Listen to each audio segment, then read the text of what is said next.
नारोवाल से आपको बताते चले, नुमाइंदा मोहम्मद फारूक की रिपोर्ट के मुताबिक national public school and girls college के ज़ेर एहतमाम आर्मी पब्लिक स्कूल पेशावर के शोहदा की याद में तकरीब का इनकाद किया गया और पब्लिक स्कूल के बच्चों को खराज अकीदत पेश किया गया।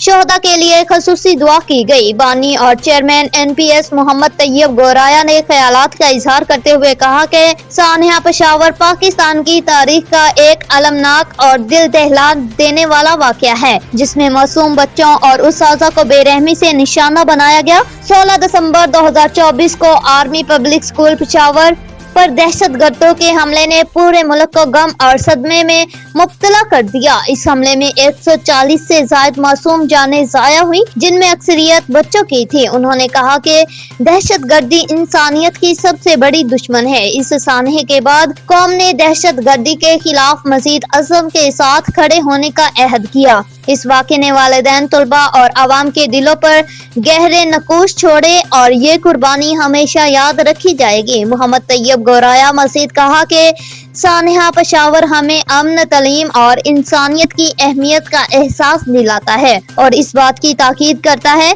कि हम अपनी नस्लों के लिए एक महफूज और रोशन मुस्तकबिल फराहम करने के साथ साथ दहशतगर्दी के खात्मा के लिए कोई कसर नहीं छोड़ेंगे।